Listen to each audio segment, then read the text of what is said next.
Good afternoon. I'm David Talbot, Managing Director and Head of Research here at Red Cloud Securities. Phil Williams, President and CEO of Consolidated Uranium, is our next speaker. Consolidated has compiled an enviable suite of uranium projects globally, including 3 past-producing uranium mines in the Southwest US. So Phil, you've got about 10 minutes, 10 to 12 minutes to speak, and then we'll finish off the session with a Q&A session at the end. So attendees, please feel free to ask questions using the Q&A link. Thank you, Dave, and thanks to Red Cloud for hosting us again. I think we presented at the Oktoberfest last year, and that was really the coming out for the company, and a lot has happened in the last year. I look forward to talking to your audience about. So we'll get right into it. So as Dave pointed out, we're in a new emerging player in the uranium sector. We've been around for about 18 months, and our mandate is to acquire uranium projects around the world and develop them.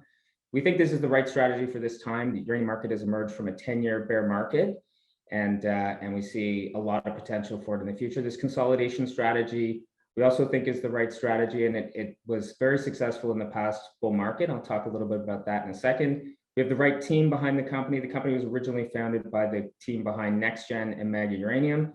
Some of those gentlemen remain part of the company. I joined, as I said, about 18 months with 15 years experience in the uranium space, and we've added a number of people to management and the board who have also uranium experience and mining finance experience.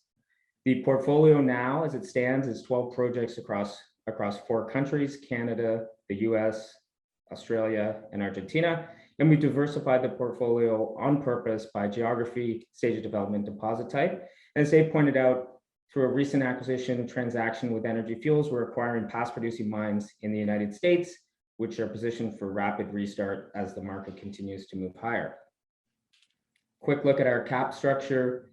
The highlight of this would really be in the last 18 months, we've successfully raised about $25 million in financing. We still have over $20 million in working capital on the balance sheet, and that funds us fully for all the acquisitions in front of us and work programs on the projects we have. I would highlight our significant shareholders. Some of these names you might be familiar with. Behind these names are a number of other institutions that, again, you might know of, particularly uranium-focused funds who have backed the company from the very beginning. In terms of the team, I mentioned I've been in the uranium space for 15 years. I was on the sell side as a research analyst, as an investment banker. I was on the buy side. I worked for an investment fund that managed about $1 billion in natural resources, including a big investment portfolio in uranium, which was my mandate. And in 2017, I left the financial world and became an entrepreneur, starting a private uranium royalty company with some partners. Some of you will know that company, Uranium Royalty Corporation. It's public now and been extremely successful. And again, I joined Consolidated Uranium about 18 months ago. We've added a significant number of people to the team, both on management on the board. And the person I would highlight is Mark Chalmers, the CEO of Energy Fuels. He's coming on the board of directors once we close the transaction with Energy Fuels, which we're expecting in the next week or two. We're not going to spend any time really talking about the uranium market today, just given time constraints, and I'm sure David has covered it in some of his presentations. What I would highlight is that our company does have quite significant exposure to vanadium. And vanadium is having a nice move this year, mostly on the back of the steel sector demand. But looking forward, the battery segment is expected to be a very bright future for vanadium. And the exposure that we have to vanadium, I think, is very much unsung within our portfolio and offers investors significant upside. Talk about the consolidation strategy and why are we deploying it? Well, as I said, it was very successful in the previous bull market. The case study that we like to show is Mega Uranium. So this is a shared chart for Mega for the 2-year period starting January 1st, 2005. And over that 2-year period of time, Mega completed 9 acquisitions of projects around the world. They raised $50 million over that period. And the share price increased 3,400%, and the market cap went from $15 million to $940 million.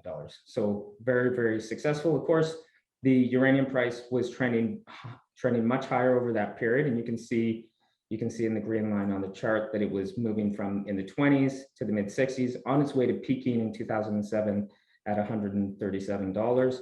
We think that the setup is the same. And certainly with the benefit of hindsight, we're very much emulating the Mega business model. Mega was not the only company in that last bull market that was a consolidator. Paladin, Energy Metals, Uranium One, and others, including Energy Fuels, did it and did it very successfully. When we look at the world and where we're targeting our acquisitions, we're really focused on this diversified portfolio approach. We think that providing investors with exposure to different geographies, projects at different stages of development, and different deposit types will really benefit them, and that diversification, I think, will be a very significant part of our story going forward. We've also looked at only acquiring projects with historic resources and significant past expenditures. You'll see on the next slide, all of the projects have historic resources. Also, every project, we do take a project level first approach, and we look for projects that have attractive development characteristics, and we'll talk about those in a second. And while we've been very busy on the acquisition front, we do have a lot more that we'd like to do, and we continue to have a very robust pipeline. So here's the crux of the story today. These are all the projects that we have in those jurisdictions that I outlined before. As you can see on the right-hand side, we have a significant resource base of uranium at over 110 million pounds and of vanadium of over 225 million pounds. I think the way that we like to describe the portfolio is we built it in a phased approach. And so phase one are all the projects with the lighter green colored labels and the dark lettering. And those are the first projects that we acquired. And the strategy was really to build up critical mass in the company so that we would have the currency, whether it's shared currency or cash currency, to go and acquire bigger and more marquee projects. And that's where the projects with the darker green labels and the white letters come in. So Matoush and the projects on the left-hand side are the projects that we're acquiring from Energy Fuels. Those are the most recent transactions and really the focus of the company going forward in this presentation. And so what we'll do is we'll go straight into the projects in the US. It's a series of past producing mines that we're acquiring from Energy Fuels. They're historic mines in a prolific district, the Colorado Plateau. There are resources in place at all of these projects and exploration potential. The key to this portfolio is that they all sit within a proximity of Energy Fuels' White Mesa Mill. For those of you that don't know, that's the only permitted conventional mill in the United States. So if you don't have an ISR project and you have a conventional project, meaning an underground mine or an open pit mine, you need access to a mill. And this is the only mill that you can go to. We get access to that mill as part of this agreement. We have a toll milling agreement. We'll talk about that in a second. I think what's the most important part of the mines that we're purchasing, and particularly RIM, Daneros, and Tony M, they were past producing in the last cycle, and the permits are in good standing. And so there's a very short pathway back to production if market conditions continue to improve. Talked a little bit about the toll milling agreement. The strategic alliance with Energy Fuels, as we're calling it, also includes an operating agreement, an investor rights agreement. Those are the terms of the transaction there. They will be a 19.9% shareholder after we close it. And as I mentioned, we expect to close that in the next week or two. The second main project I would talk about quickly would be the Matoush project in Quebec. This is a very high grade asset. At 0.954% in the indicated category, it would rank second highest grade in the world outside of the Athabasca Basin. We like the project because it has significant past expenditures. About 100 million was spent on this project. We're paying 10 million for it. We bought it out of bankruptcy, and there's tremendous exploration upside that wasn't tested by the previous operator. On Monday, we announced the spin out of one of our projects through the creation of Labrador Uranium. We think this new vehicle has tremendous potential to explore the Central Mineral Belt, where we're contributing the Morin Lake project that has uranium and vanadium resources. In this camp is Paladin's Michelin deposit. We now, between our project and what Altius is contributing to Labrador, we have the entire belt in that camp outside of what Paladin has. And that's going to be a very exciting story, I think, going forward. Shareholders of CUR will get shares of LUR when that company lists early in the new year. We have a table of all the rest of our projects, which we don't have time to go through today. I think one thing I would like to highlight quickly here before we run out of time is where we sit on the value continuum with our peers. And this table simply shows the enterprise value of the various competitors that we believe we have. And it goes from the lower EV on the left to the highest EV on the right. And the circles represent the total pounds of uranium that each company has. So the bigger the circle, the more pounds, the further to the left, the lower enterprise value. And I think this makes a compelling case for CUR being undervalued relative to its peers. Quickly to highlight catalysts for the company, we're going to close the Energy Fuels transaction. We're going to initiate programs on those assets to look at restarting those mines. We have plans to engage with local stakeholders to try to unlock value at the Matoush project. We're working on our existing portfolio to try to realize value similarly to Labrador Uranium, and we continue to evaluate additional opportunities. In summary, we have an attractive portfolio of uranium projects. We're in top-tier jurisdictions. We have high grade on a global scale. We have near-term production potential. We're very busy evaluating new opportunities. And I think based on our track record over the last little bit, you'll continue to see more work on that front. We have a compelling valuation. We're well-funded with over $20 million in the bank and a proven track record, again, based on what we've done in the last 18 months and what the team has done over their careers. David. Okay, thank you very much, Phil. So let's get into the questions here. Now, what was the main impetus for creating a new Labrador-based exploration company? Sure. I think it really came down to the direction of Consolidated moving towards production and larger scale development with the U.S. assets from Energy Fuels and Matoush. And while we like Morin Lake and think that it has good exploration potential around the resources we have, we see tremendous exploration in the rest of this central mineral belt. And so tying up with Altius and the package that they brought really gave us exposure to that. And then we realized that that kind of work was better done in an outside company, not within Consolidated. We didn't want to distract ourselves from executing on our near-term opportunities.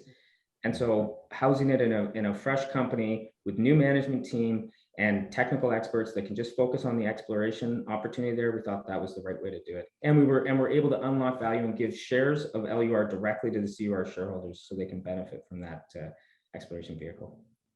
Right, that leads into my next question. You know, you're spinning out those shares to the shareholders directly. Was there any consideration to keep an interest inside Consolidated itself, share in the upside? Not really. It's not our business model to hold shares in other companies. There's other groups that do that and do that very successfully.